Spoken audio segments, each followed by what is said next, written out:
Dari laporan yang masuk, baik dari Kaiser, saya, maupun dari para anggota keluarga kerajaan Code sendiri, nama yang terus disebut dalam semua kisah penyelamatan mereka hanyalah satu, Cry Andre.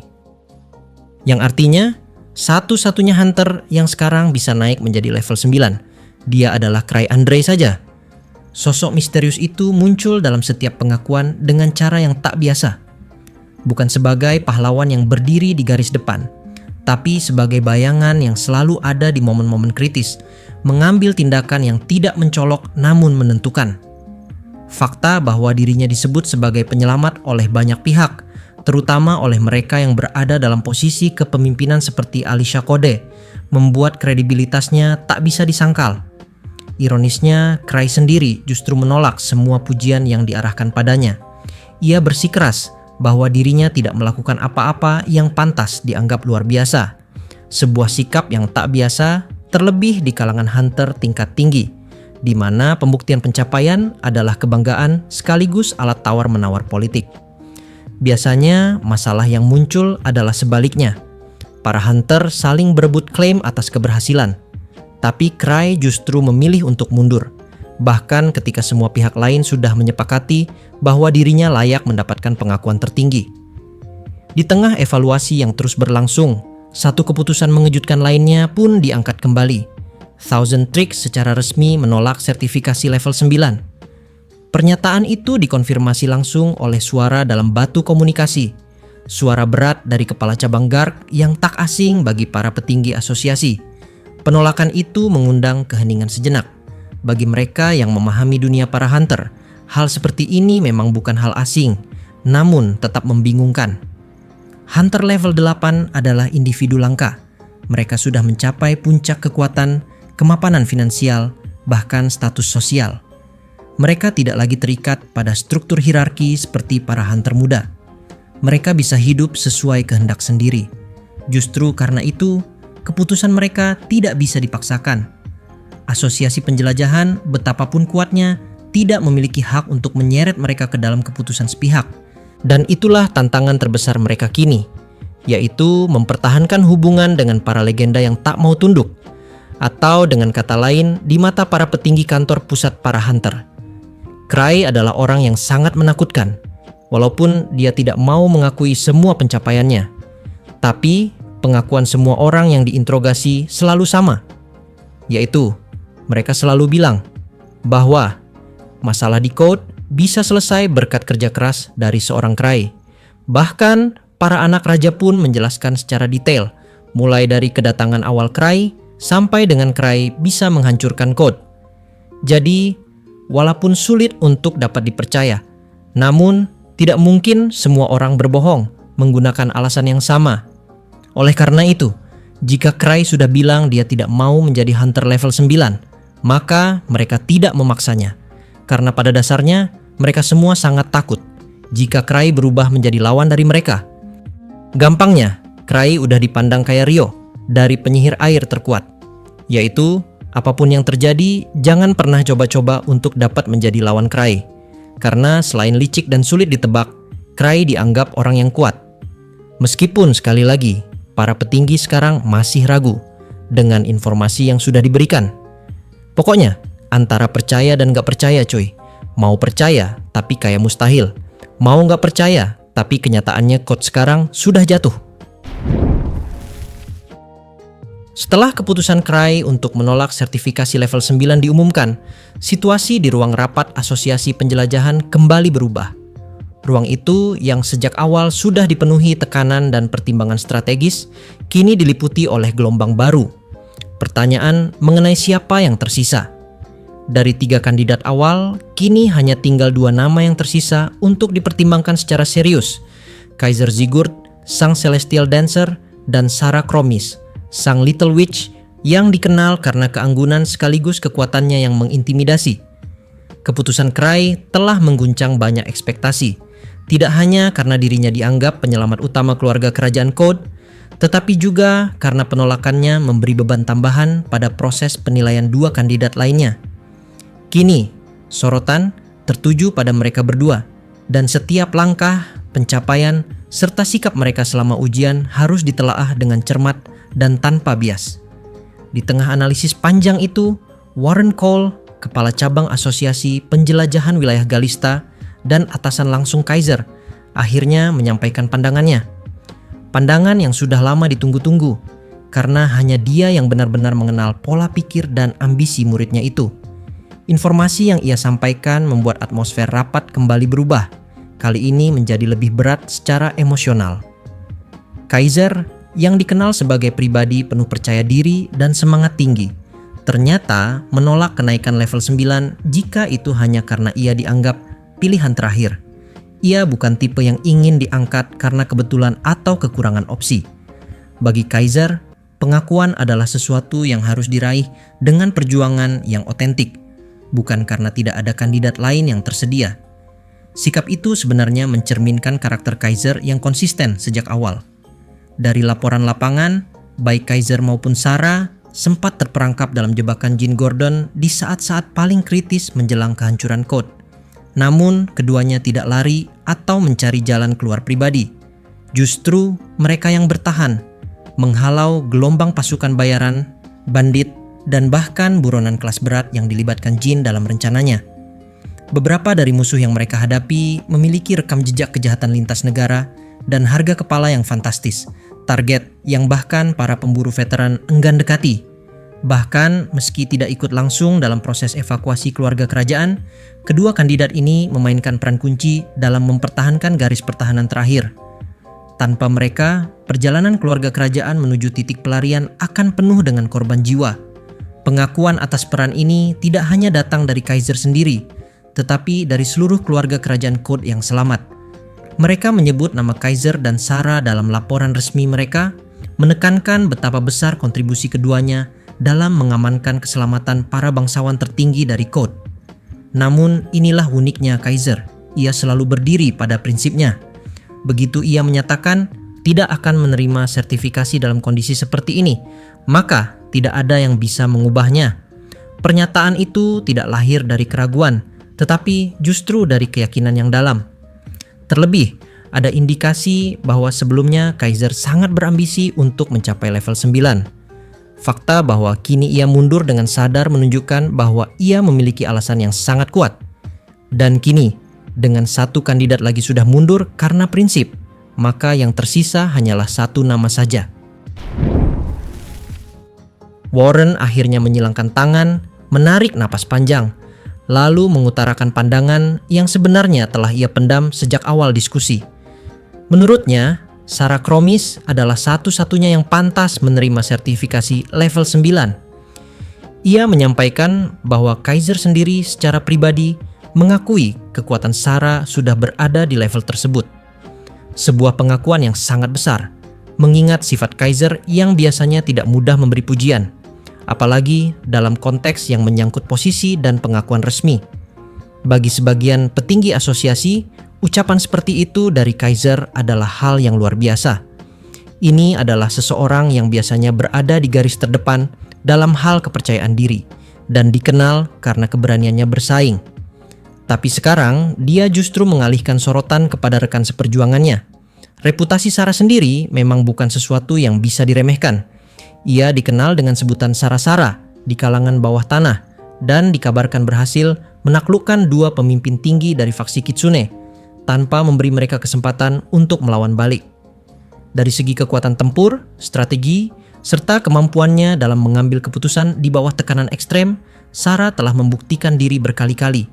Meskipun beberapa pihak masih menyimpan kekhawatiran tersendiri terkait sifat atau latar belakangnya, namun dari segi objektif, tidak ada lagi alasan untuk menolak dia naik ke level 9, walaupun ada beberapa kekhawatiran sendiri. Di momen itulah, Isaac Glow pun langsung mengalihkan pandangannya ke arah salah satu sosok yang sejak awal rapat belum banyak bersuara. Coralie, kepala cabang Asosiasi Penjelajahan Teres. Wanita itu dikenal sebagai pemimpin yang tenang, terukur, namun sangat protektif terhadap para hunter di wilayah kekuasaannya. Ia juga merupakan orang pertama yang mengajukan nama Sarah Cromis sebagai kandidat kenaikan level 9. Dan pada awalnya, tampak penuh keyakinan dengan keputusan tersebut. Dari ketiga kandidat, Sarah sejatinya adalah yang paling tidak dijagokan secara peringkat.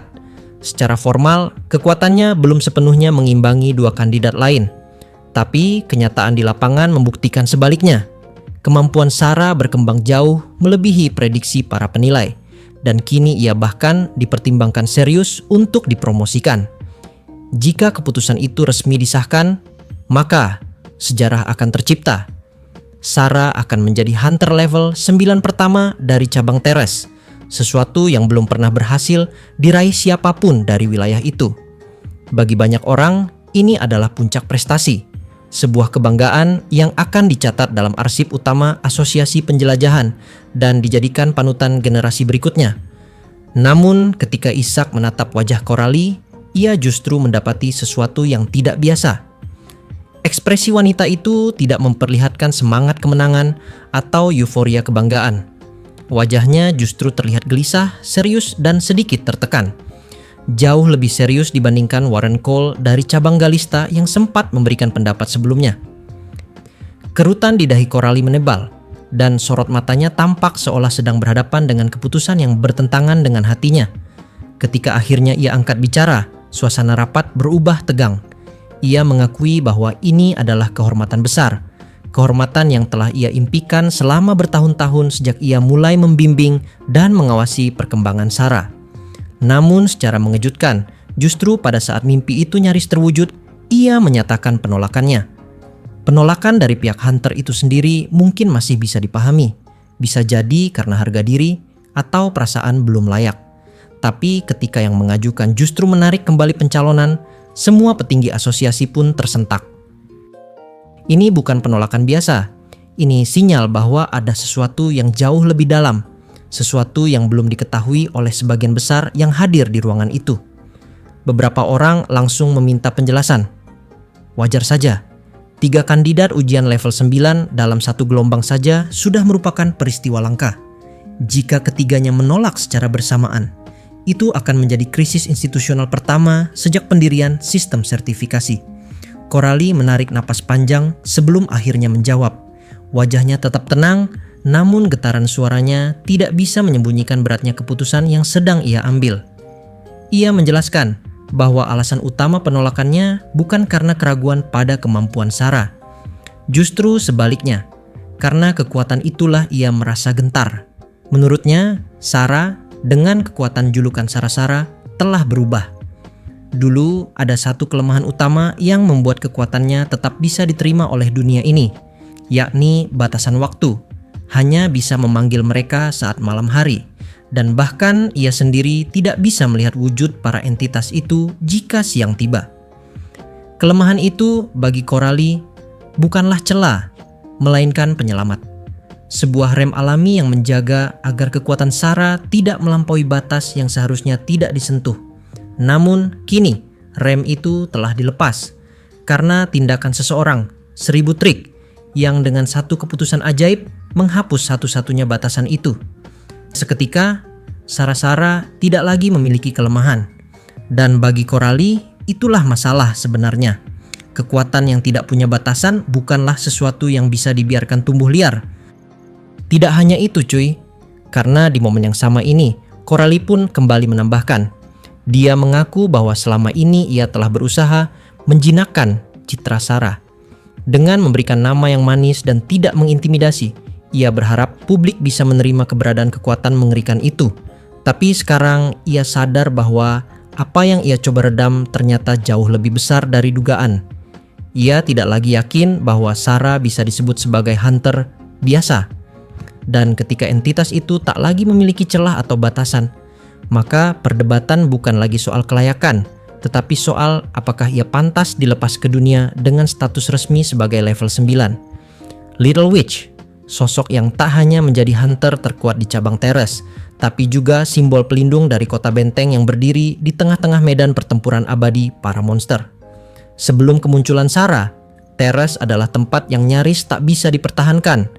Serangan demi serangan datang tanpa henti. Namun sejak Sarah aktif, angka serangan itu menurun drastis. Para monster itu, entah dari mana mereka berasal, entah dari jenis apapun, menunjukkan satu pola yang sama. Mereka takut. Ketakutan itu bukan sekadar akibat dari pertarungan sebelumnya, tetapi berasal dari sesuatu yang lebih primal, lebih dalam. Sebuah naluri purba untuk tidak mendekati ancaman yang tak bisa dijelaskan. Bahkan para hunter veteran dan prajurit elit yang telah bertahun-tahun membela kota tidak bisa dibandingkan dengan Sarah. Itulah sebabnya ia bisa naik ke level 8 dengan mudah. Bahkan dengan pencapaian yang tidak bisa ditiru siapapun sejauh ini. Dan hingga detik ini, belum ada satupun hunter lain dari Teres yang mampu menyusulnya. Coralie akhirnya mengembuskan napas panjang, seolah melepas beban yang sudah lama tertahan di dadanya. Sikapnya tampak pasrah dan tangannya terangkat pelan ke udara, gerakan yang menyerupai isyarat menyerah, bukan kepada tekanan rapat, tapi pada kenyataan yang sudah tak bisa ia abaikan lagi. Ia, yang selama ini menjadi pelindung dan pengawas utama bagi Sarah, kini dihadapkan pada ketakutan yang tak bisa lagi ia sangkal. Sejak awal kemunculan kekuatan itu, Coralie selalu sadar bahwa kemampuan tersebut bukanlah sesuatu yang wajar. Ia bukan hanya luar biasa kuat, tapi juga membawa hawa yang asing, tidak dapat dijelaskan dengan teori sihir biasa, maupun hukum energi spiritual yang umum dipelajari oleh para hunter. Keanehannya bukan pada skala kekuatan semata, tapi pada sesuatu yang lebih mendalam. Asal-usulnya, keberadaannya, dan entitas yang terlibat di dalamnya. Coralie bahkan tidak pernah bisa menyebut dengan pasti apa sebenarnya mereka yang dipanggil oleh Sarah melalui Sara-Sara itu. Setiap kali Sarah mengaktifkan kekuatannya, udara berubah. Cahaya kehilangan warna alaminya. Bunyi-bunyi menjadi sunyi. Suasana menjadi tegang seperti dunia menahan napas. Yang muncul dari kegelapan bukanlah makhluk biasa. Mereka tidak memiliki bentuk tetap, namun memiliki kehendak. Mereka muncul bukan hanya karena dipanggil, tapi seolah mau datang. Dan yang lebih mengerikan, mereka tidak menunjukkan tanda-tanda tunduk. Mereka hadir, menolong, lalu pergi begitu saja. Yang membuat segalanya lebih buruk adalah kenyataan bahwa Sarah sendiri tak tahu siapa mereka. Bagi Coralie, itu adalah alarm terbesar dari semua hal yang selama ini ia abaikan. Bahwa anak muda yang ia bimbing selama ini tidak sepenuhnya memahami kekuatannya sendiri. Ia mungkin bisa mengendalikannya, atau lebih tepatnya mengarahkan kemana kekuatan itu digunakan. Tapi kendali penuh, itu tampaknya hanyalah ilusi. Kini setelah batasan siang malam telah runtuh, dan mereka bisa dipanggil kapanpun, tanpa pembatasan waktu maupun kondisi medan, ancaman itu menjadi nyata. Mereka bukan sekadar kekuatan tambahan, mereka adalah entitas asing yang belum diketahui asalnya, motifnya, atau harga yang mereka tuntut atas bantuan mereka. Coralie, sebagai kepala cabang, bertanggung jawab atas keselamatan wilayahnya. Namun dalam hatinya, ia menyimpan rasa bersalah. Ia telah membiarkan kekuatan itu tumbuh tanpa menelusuri lebih dalam. Selama ini, ia memilih diam, berharap bahwa dengan memberikan Sarah citra yang lembut dan julukan yang menenangkan, dunia akan tetap menganggap semuanya berada dalam kendali. Tapi kini ia menyadari, yang ia lakukan hanyalah membungkus sesuatu yang tidak bisa dijinakkan dengan kain sutra, berharap tidak ada yang melihat bentuk aslinya. Dan kenyataan itu membuatnya semakin yakin. Sara-Sara bukanlah sekadar kekuatan berbahaya. Yang dipanggil oleh Sara-Sara adalah sesuatu yang tidak mereka pahami. Bukan oleh para petinggi asosiasi, bukan oleh para peneliti sihir, dan bahkan bukan oleh pengguna kekuatannya sendiri. Dalam dunia para hunter, hal seperti itu adalah ancaman nyata.